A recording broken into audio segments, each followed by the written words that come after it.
Hello everyone, myself Anoop Sahu. Let's continue our class. अभी हम देख रहे हैं विश्व के 7 महाद्वीपों के बारे में संक्षेप में अध्ययन कर रहे हैं। इससे पहले हम एशिया, अफ्रीका, उत्तरी अमेरिका के बारे में देख चुके हैं। आज हम देखेंगे दक्षिण अमेरिका के बारे में। ठीक है, साउथ अमेरिका, दक्षिण अमेरिका के बारे में देखेंगे आज हम। दक्षिण अमेरिका यह प्राचीन लैटिन अमेरिका का ही एक भाग है। ठीक है, लैटिन अमेरिका में दक्षिण अमेरिका जो पूरा महाद्वीप है ये आता है। इसके अलावा उत्तरी अमेरिका के कुछ भाग भी इसमें आते हैं। उत्तरी अमेरिका के मैक्सिको, सेंट्रल अमेरिका के जो अन्य देश हैं वो, और कैरिबियन कंट्रीज़ जो हैं, वेस्ट इंडीज़ का अंतर्गत आने वाले विभिन्न देश, ये सब के सब लैटिन अमेरिका के अंतर्गत आते हैं। ठीक है, मैक्सिको, सेंट्रल अमेरिका के जो कंट्रीज़ हैं और उसके अलावा कैरिबियन कंट्रीज़ जो हैं, ठीक है, और संपूर्ण दक्षिण अमेरिका महाद्वीप ये लैटिन अमेरिका के अंतर्गत आते हैं। ठीक है, दक्षिण अमेरिका का जो स्थिति है इसके संबंध में देखेंगे। दक्षिण अमेरिका, जैसे कल बताया गया था, पनामा स्थल संधि जो है, ठीक है, इसके माध्यम से यह उत्तरी अमेरिका से जुड़ा हुआ था, लेकिन पनामा स्थल संधि को काट करके इसमें पनामा नहर बनाया गया और इस तरह से पनामा नहर दक्षिण अमेरिका, उत्तरी अमेरिका को अलग करती है।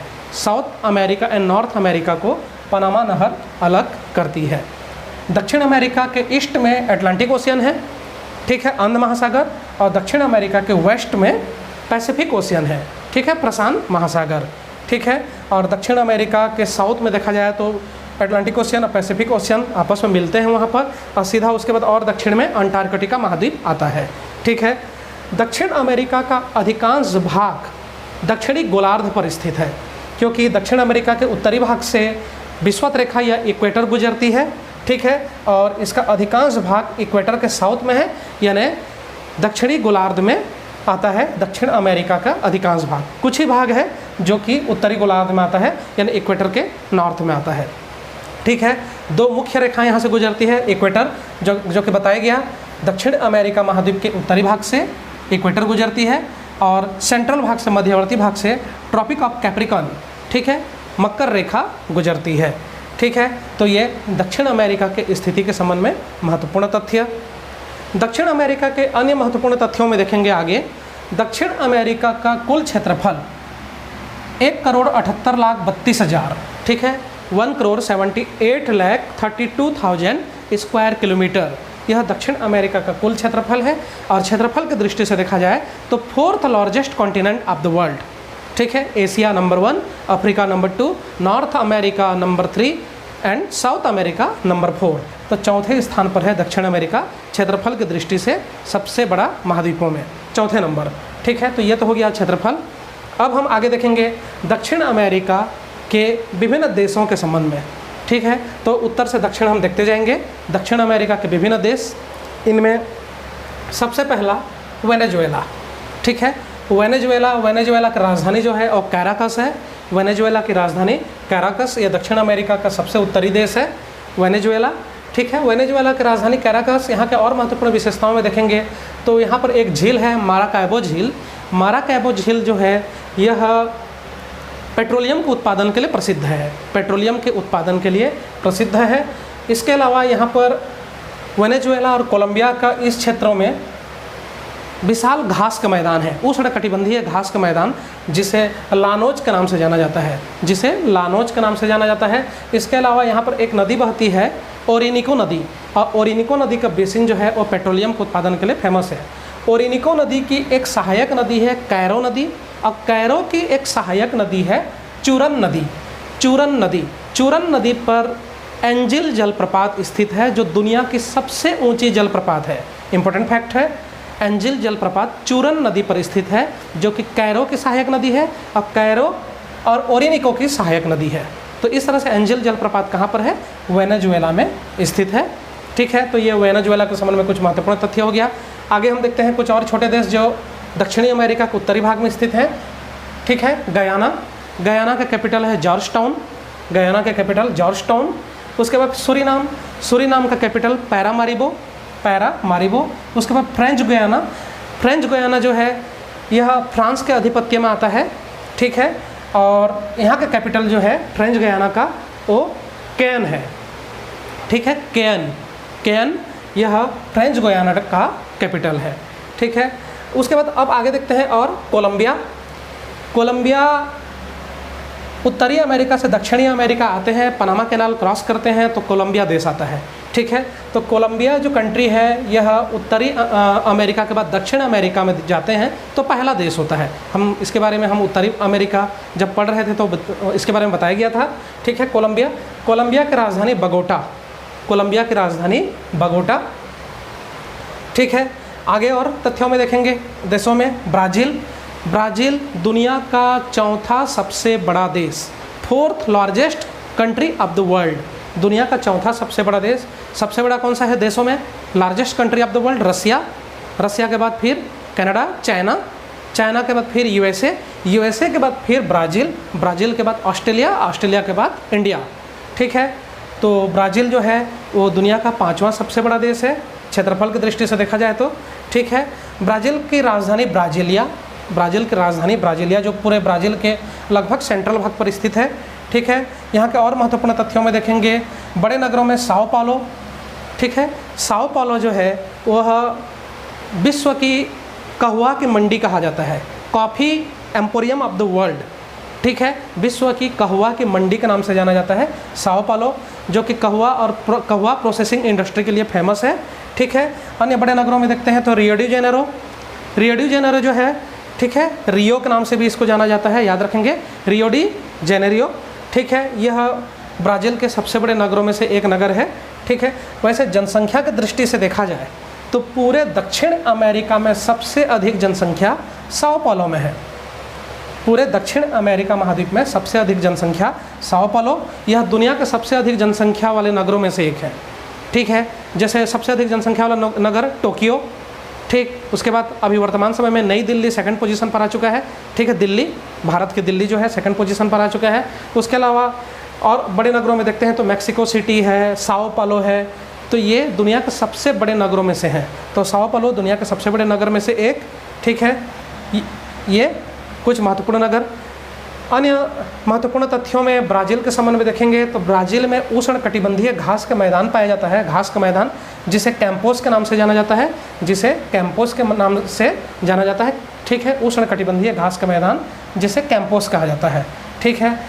एक बहुत बड़ा पठार है ब्राज़ील के सेंट्रल भाग में, माटो ग्रासो प्लेटू, मासो ग्राटो का पठार, यह बहुत सारे खनिजों के उत्पादन के लिए प्रसिद्ध है, ठीक है। बॉक्साइट इत्यादि का उत्पादन यहाँ पर बहुत अधिक मात्रा में किया जाता है, ठीक है। और कई प्रकार के खनिजों के लिए प्रसिद्ध है माटो ग्रासो प्लेटू जो है, माटो ग्रासो का पठार भारत के छोटा नागपुर का पठार, अफ्रीका के कटंगा के पठार की तरह खनिजों के दृष्टि से संपन्न पठार है माटो ग्रासो का पठार, ठीक। तो ये ब्राज़ील के संबंध में महत्वपूर्ण तथ्य, ठीक है। ब्राज़ील से होकर के अमेजोन नदी गुजरती है, अमेजोन नदी जो कि पेरू और इक्वेडर के बॉर्डर जो एंडीज पर्वत है, एंडीज पर्वत से निकलती है और आगे जाकर के यह इक्वेडर से पेरू, पेरू से फिर आगे जाकर के यह ब्राज़ील में प्रवेश करती है और जाकर के अटलांटिक महासागर में गिरती है, ठीक है। अटलांटिक महासागर में जाकर के यह गिर जाती है अमेजोन नदी। अमेजोन नदी का महत्वपूर्ण तथ्य यह है कि यह रिवर नाइल के बाद, नील नदी के बाद दुनिया का दूसरा सबसे लंबी नदी है, 2nd longest river of the world is Amazon river. और दूसरा महत्वपूर्ण तथ्य यह है कि अमेजोन नदी जल बहाव की दृष्टि से देखा जाए, ठीक है, तो दुनिया की सबसे बड़ी नदी अमेजोन नदी है। यहाँ पर दुनिया की सभी नदियों में सबसे ज़्यादा पानी बहा करके ले जाया जाता है। तो जल बहाव की दृष्टि से देखा जाए तो दुनिया की सबसे बड़ी नदी अमेजोन, लेकिन लंबाई की दृष्टि से दूसरा सबसे लंबी नदी है अमेजोन नदी। अमेजोन नदी की एक सहायक नदी मैडीरा रिवर, मैडीरा रिवर अमेजोन नदी की सहायक नदी है, ठीक है। यह भी एंडीज पर्वत से निकल करके पेरू से होते हुए ब्राज़ील में जाती है और ब्राज़ील में जाकर के अमेजोन नदी में जाकर के मिल जाती है मनोस को पास में। यहाँ मनोस नगर है, मनोस नगर के पास में जाकर के यह अमेजोन नदी में जाकर के गिर जाती है रिवर मैडीरा। तो ये ब्राज़ील के संबंध में महत्वपूर्ण तथ्य है। इक्वेटर ब्राज़ील के उत्तरी भाग से होकर के गुजरती है। अमेजोन नदी के आसपास के वनों को सेल्वास वन कहा जाता है, सेल्वास फॉरेस्ट। सेल्वास वन जो है वो बहुत ही घना वन है, रेन फॉरेस्ट है। यहाँ साल भर बारिश होती है, प्रायः प्रतिदिन बारिश होती है यहाँ पर, इसलिए यहाँ पर घने वन उगाते हैं, ऊंची ऊंची पेड़ है और इतने घने वन होते हैं कि सूर्य का प्रकाश धरती तक मुश्किल से पहुँच पाता है, ठीक है, अंधेरा छाया रहता है। तो इस घने वन को जो अमेजन बेसिन के अंतर्गत है इसे सेल्वास के नाम से जाना जाता है। ठीक है, तो ये ब्राज़ील के संबंध में महत्वपूर्ण तथ्य है। ट्रॉपिक ऑफ कैप्रिकॉर्न जो है वो ब्राज़ील के साउथ से होकर के गुजरती है मकर रेखा। ठीक, आगे अन्य देशों में देखते जानते हैं, कंटिन्यू। आगे है इक्वेडोर। इक्वेडोर एक दुनिया के ऊंची देशों में से एक पहाड़ी देश। ठीक है, एंडीज पर्वत का ही मुख्य रूप से विस्तार है यहाँ पर इक्वेडोर में। इक्वेडोर की राजधानी क्विटो। क्विटो दुनिया का सबसे ऊंचाई पर स्थित राजधानी है, highest capital of the world. ठीक है, दुनिया की सबसे अधिक ऊंचाई पर स्थित राजधानी इक्वेडोर की राजधानी क्विटो। ठीक है, इक्वेडोर के संबंध में अन्य महत्वपूर्ण तथ्यों में देखते हैं, यहाँ कुछ ज्वालामुखी पर्वत है, जैसे जिसमें से एक है Cotopaxi, mount Cotopaxi. Mount Cotopaxi जो है ये highest active volcano of the world है, दुनिया के सबसे ऊंचाई पर स्थित सक्रिय ज्वालामुखी। तथ्यों को याद रखेंगे, दुनिया की सबसे ऊंचाई पर स्थित सक्रिय ज्वालामुखी, highest active volcano of the world. ठीक, माउंट कोटोपैक्सी। उसके अलावा एक और महत्वपूर्ण ज्वालामुखी पर्वत है जो इक्वेडोर में है, चिम्बाराजो, माउंट चिम्बाराजो। ये इक्वेडोर के संबंध में कुछ महत्वपूर्ण तथ्य। इक्वेडोर में एक द्वीप भी आता है, गालापैगोस आइलैंड, गालापैगोस द्वीप, गालापैगोस आइलैंड। यहाँ पर Oliver Ridley turtle, Oliver Ridley कछुए पाए जाते हैं। ठीक है, इक्वेडोर के वेस्ट में पैसिफिक ओशियन में एक आइलैंड है गालापैगोस आइलैंड, यहाँ पर ओलिवर रिडले टर्टल पाए जाते हैं। ठीक, अन्य देशों में आगे देखेंगे पेरू। पेरू की राजधानी लीमा। ठीक है, पैसिफिक तट पर, प्रशांत महासागरीय तट पर स्थित एक नगर लीमा। ठीक है, यह पेरू की राजधानी है। पेरू जो है वो विशेष प्रकार के जो वन्य प्राणी है और साथ ही साथ जो डोमेस्टिक एनिमल भी हैं, ठीक है, घरेलू प्राणी है, इनके लिए जाना जाता है कई प्रकार के। जब हम वाइल्ड लाइफ देखेंगे और पशुधन देखेंगे, ठीक है, लाइव स्टॉक, तो इसके बारे में और विस्तार से देखेंगे। पेरू विशेष प्राणियों के लिए जाना जाता है, अल्पाका इत्यादि कुछ महत्वपूर्ण प्राणियाँ यहाँ पर पाए जाते हैं पेरू में। ठीक, नेक्स्ट आगे देखते हैं बोलीविया। बोलीविया एक लैंडलॉक कंट्री है, भू अवस्थित देश है, इसका किसी प्रकार से कोई समुद्री सीमा नहीं है। बोलीविया की राजधानी लापाज। यहाँ पर भी एंडीज पर्वत का विस्तार हुआ है बोलीविया में। ठीक है, और बोलीविया और पैराग्वे इन दोनों के बीच में एक फॉरेस्ट है, एक वन पाया जाता है जिसे ग्रैंड चाको कहा जाता है। ग्रैंड चाको एक घने वन वाला क्षेत्र है और साथ ही साथ यहाँ पर विस्तृत घास का मैदान भी है, ग्रैंड चाको। ठीक है, तो घने वन और घास का मैदान वाला क्षेत्र है जिसे ग्रैंड चाको के नाम से जाना जाता है। बोलीविया और पैराग्वे के बीच में यह फैला हुआ है। ठीक है, बोलीविया में एक बड़ी झील है Titicaca lake, lake Titicaca. Titicaca झील दक्षिण अमेरिका महाद्वीप का सबसे बड़ा झील है। लेक टिटिकाका दक्षिण अमेरिका महाद्वीप का सबसे बड़ा झील। ठीक है, नेक्स्ट आगे देखते हैं चिली। चिली एक सक्रिय पट्टी के रूप में एक देश है जो काफ़ी लंबाई तक विस्तृत है लेकिन चौड़ाई अधिक नहीं है। ठीक है, यह प्रशांत महासागर के तट पर स्थित एक महत्वपूर्ण देश। ठीक है, इसके संबंध में महत्वपूर्ण तथ्यों को देखेंगे। चिली की राजधानी सैंटियागो। ठीक है, चिली की राजधानी सैंटियागो, ये चिली की राजधानी है। अन्य बड़े नगरों में देखते हैं तो वालपैराइजो एक चिली के महत्वपूर्ण और बड़ा नगर है। ठीक है, वालपैराइजो से लेकर के अर्जेंटीना की राजधानी ब्यूनस आयर्स तक एक रेल मार्ग गया हुआ है। ठीक है, इसे ट्रांस एंडियन रेल मार्ग भी कहा जाता है, ट्रांस एंडियन रेलवे के नाम से भी जाना जाता है, जो चिली के वालपैराइजो से अर्जेंटीना की राजधानी ब्यूनस आयर्स तक गई हुई है, जो अर्जेंटीना को दक्षिण अमेरिका को एक पार से दूसरे पार तक पहुंचा देती है। ठीक है, ट्रांस एंडियन रेलवे। ठीक है, अन्य तथ्यों में चिली के संबंध में देखेंगे। चिली में एक मरुस्थल है अटाकामा मरुस्थल, अटाकामा डेजर्ट। अटाकामा डेजर्ट जो है चिली के नॉर्थ पार्ट में और पेरू के साउथ में विस्तृत है। अटाकामा मरुस्थल यह दुनिया में सबसे कम वर्षा वाला मरुस्थल है। यहाँ पर दुनिया में सबसे कम बारिश होती है। क्यों होती है? क्योंकि यहाँ पर पास में एक जलधारा बहती है, हम्बोल्ट की जलधारा या पेरू जलधारा। ठीक है, इसका प्रभाव पड़ता है जिसकी वजह से यहाँ पर बारिश कम होती है। ठीक है, इसके संबंध में हम जब क्लाइमेट देखेंगे तब विस्तार से देखेंगे। ठीक है, तो दुनिया में सबसे कम बारिश वाला मरुस्थल है अटाकामा मरुस्थल।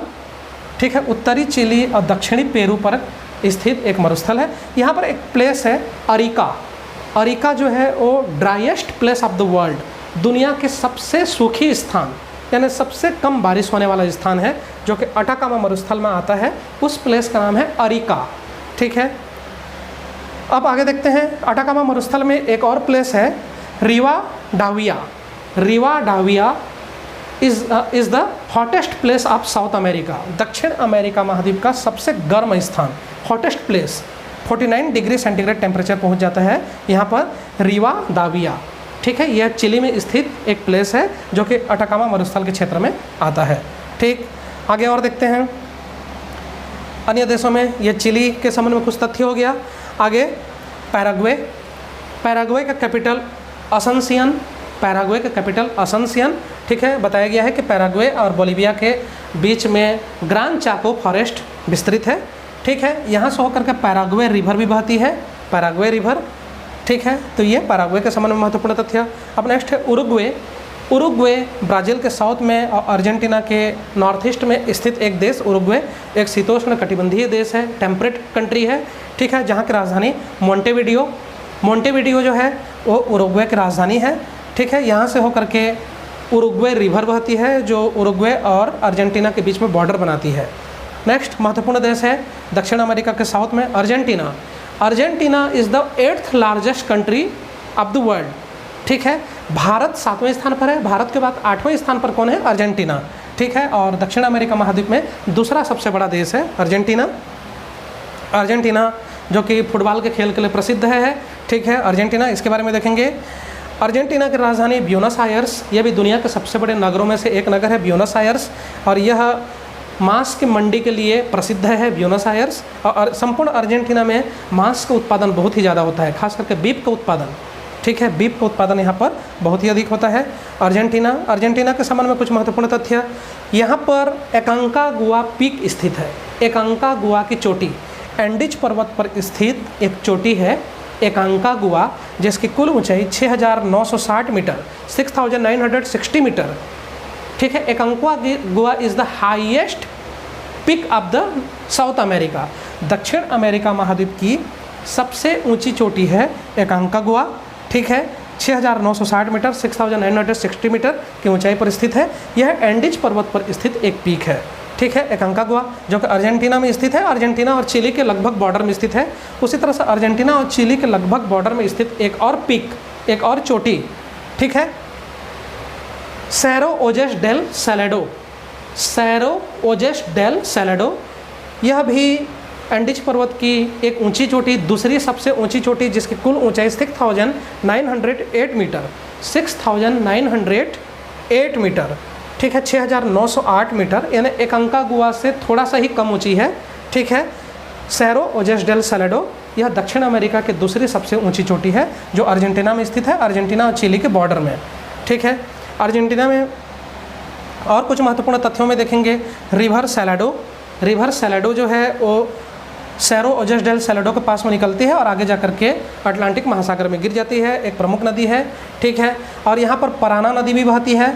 ठीक है, पराना नदी जो मुख्य नदी है उसमें पैराग्वे नदी, उरुग्वे नदी आकर के मिल जाते हैं, और इस तरह से एक बड़ी नदी है रिवर पराना, ये भी ब्राज़ील में निकलती है। ब्राज़ील से आगे जा कर के यह दक्षिणी अमेरिका में अर्जेंटीना से होते हुए आगे जा कर के किस में गिर जाती है? अटलांटिक ओशियन में जा कर के गिर जाती है। ब्यूनस आयर्स के पास में अटलांटिक ओशियन या अंध महासागर में जाकर गिर जाती है पराना नदी। इसके सहायक नदियाँ पैराग्वे और उरुग्वे सहायक नदियाँ हैं। ठीक, अर्जेंटीना में एक पठार है जिसे पैटागोनिया का पठार कहा जाता है। यह एक शुष्क मरुस्थलीय पठार है, शुष्क मरुस्थलीय पठार है पैटागोनिया का पठार, जो कि एंडीज पर्वत के पूर्व में अर्जेंटीना के साउथ में स्थित है। इसकी महत्वपूर्ण विशेषता यह है कि यह एक कोल्ड डेजर्ट है, एक शीत मरुस्थल है। पैटागोनिया का पठार एक शीत मरुस्थल है। जैसे हम एशिया में गोबी डेजर्ट देखे थे, गोबी का मरुस्थल एक शीत मरुस्थल, उसी तरह से पैटागोनिया का पठार जो है वो भी एक शीत मरुस्थलीय पठार है। ठीक, अन्य तथ्यों में देखेंगे यहाँ पर अर्जेंटीना के साउथ में, ठीक है, एक आइलैंड है टेरा डेल फ्यूगो। टेरा डेल फ्यूगो एक द्वीप है जो कि मैजेलन जल संधि से, ठीक है, यहाँ पर मैजेलन जल संधि है, मैजेलन जल संधि से टेरा डेल फ्यूगो अर्जेंटीना से अलग हुआ है और एक द्वीप के रूप में है टेरा डेल फ्यूगो। एक और महत्वपूर्ण द्वीप है यहाँ पर फॉकलैंड द्वीप। फॉकलैंड द्वीप यह दक्षिण अमेरिका महाद्वीप का एक महत्वपूर्ण द्वीप है। फाकलैंड द्वीप। ठीक है, तो यहाँ पर देख सकते हैं स्थिति फाकलैंड द्वीप। ठीक, तो ये हो गया दक्षिण अमेरिका के संबंध में, ये हो गया दक्षिण अमेरिकी देश अर्जेंटीना के संबंध में महत्वपूर्ण तथ्य। ठीक है, दक्षिण अमेरिका महाद्वीप के अन्य और महत्वपूर्ण तथ्यों में देखेंगे एंडीज पर्वत। एंडीज पर्वत जो पूरे कोलंबिया से लेकर के दक्षिण अमेरिका के सबसे उत्तर, ठीक है, यहाँ कोलंबिया से लेकर के पूरे अर्जेंटीना के दक्षिण में स्थित द्वीप, ठीक है, टेरा डेल फ्यूगो तक विस्तृत है। टेरा डेल फ्यूगो तक विस्तृत है। ठीक है, लगभग 7000 किलोमीटर से भी ज़्यादा लंबी यह पर्वत श्रृंखला जो कि एंडीज पर्वत के नाम से जाना जाता है, कोलंबिया से लेकर के अर्जेंटीना होते हुए अर्जेंटीना का दक्षिणी द्वीप, ठीक है, टेरा डेल फ्यूगो तक विस्तृत है। यह दुनिया की सबसे लंबी पर्वतमाला है, longest mountain range of the world. दुनिया की सबसे लंबी पर्वतमाला एंडीज पर्वतमाला। ठीक है, रॉकी पर्वत के बारे में हम पिछले क्लास में देखे थे। ठीक है, वह दुनिया की दूसरी सबसे लंबी पर्वतमाला है, लेकिन दुनिया की सबसे ज़्यादा लंबी पर्वतमाला वो एंडीज पर्वत है। ठीक है, एंडीज पर्वत जो कि दक्षिण अमेरिका महाद्वीप के पश्चिमी भाग में स्थित है, प्रशांत महासागर के तट के किनारे किनारे विस्तृत, उत्तर से दक्षिण तक विस्तृत है। ठीक है, यह दुनिया की सबसे लंबी पर्वतमाला। अन्य तथ्यों में देखेंगे घास के मैदानों में एक रह गया है। अर्जेंटीना में स्थित एक घास का मैदान है जिसे पंपास के नाम से जाना जाता है, जो कि शीतोष्ण कटिबंधीय घास का मैदान है। शीतोष्ण कटिबंधीय टेम्परेट ग्रासलैंड, शीतोष्ण कटिबंधीय घास का मैदान पंपास जिसे कहा जाता है, जो कि दक्षिण अमेरिका और उरुग्वे में दक्षिण अमेरिका के अर्जेंटीना और उरुग्वे में विस्तृत है पंपास घास का मैदान। यहाँ पर कुछ महत्वपूर्ण घास के मैदानों के बारे में देखें। पहला हम तो देखें लानोज, जो कि उष्ण कटिबंधीय घास का मैदान है, ट्रॉपिकल ग्रासलैंड है। उसके बाद फिर सेल्वास, ये फॉरेस्ट है। उसके बाद फिर कैंपोस, यह भी उष्ण कटिबंधीय घास का मैदान। ठीक, उसके बाद फिर ग्रान चाको देखें, ग्रान चाको फॉरेस्ट और घास का मैदान दोनों हैं।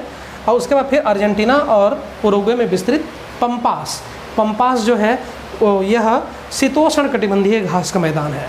ठीक है, टेम्परेट ग्रासलैंड है। जैसे हम उत्तरी अमेरिका में प्रेरी के बारे में देखे थे, एशिया में हम स्टेपिज के बारे में देखे। ठीक, दक्षिण अफ्रीका जो अफ्रीका महाद्वीप में, दक्षिण अफ्रीका में वेल्ड, ठीक है, वेल्ड घास का मैदान है, ये भी एक टेम्परेट ग्रासलैंड वेल्ड।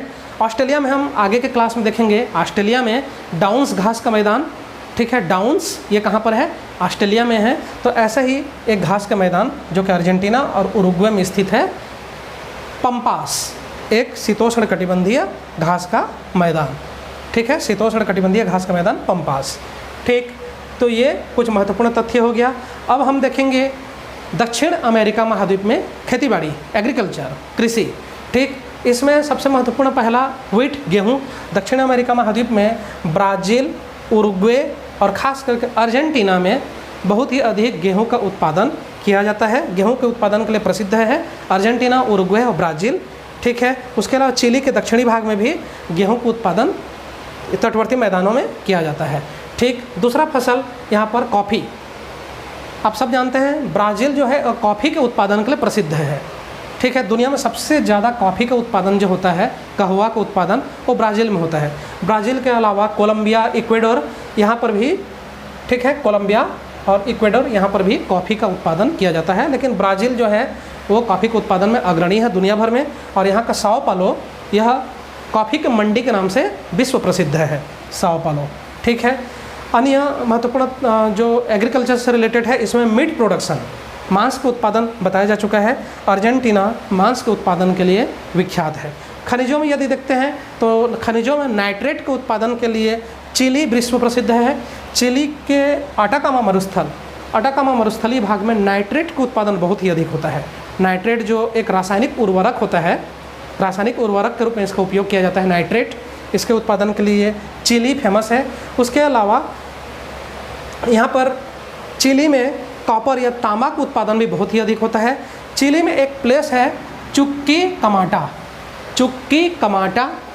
जो कि चिली में स्थित एक प्लेस है चुक्की कमाटा। यह कॉपर प्रोडक्शन के लिए फेमस माइन है। ठीक है, तांबा उत्पादन के लिए एक प्रसिद्ध खान है चुक्की कमाटा, जो कि चिली में स्थित एक प्लेस है जो कि तांबा या कॉपर के उत्पादन के लिए प्रसिद्ध है। ठीक है, बॉक्साइट के उत्पादन में यदि हम देखते हैं तो सूरीनाम और गयाना, ठीक है, सूरीनाम और गयाना बॉक्साइट के उत्पादन के लिए प्रसिद्ध है। इसके अलावा ब्राज़ील के माटो ग्रासो के पठार में भी बॉक्साइट का उत्पादन अधिक होता है। पेट्रोलियम के उत्पादन में देखा जाए तो पेट्रोलियम का उत्पादन वेनेजुएला बताया जा चुका है। वेनेजुएला पेट्रोलियम के उत्पादन में दक्षिण अमेरिका महाद्वीप में अग्रणी है। यहाँ पर माराकैबो लेक जो है, माराकैबो का झील, ये पेट्रोलियम के उत्पादन के लिए प्रसिद्ध है। तो ये हो गया दक्षिण अमेरिका महाद्वीप के संबंध में कुछ महत्वपूर्ण तथ्य। ठीक है, तो दक्षिण अमेरिका महाद्वीप में इतना ही। ठीक है, अब आगे के क्लास में हम देखेंगे यूरोप महाद्वीप के बारे में। तो यूरोप महाद्वीप में तथ्य बहुत ही अधिक है, तो थोड़ा सा वो क्लास लंबा भी जाएगा। ठीक है, और उसके बाद फिर यूरोप समाप्त होने के बाद अगला एक क्लास में हम ऑस्ट्रेलिया और अंटार्कटिका के बारे में एक साथ देख लेंगे। तो आज के क्लास में इतना ही। Thank you.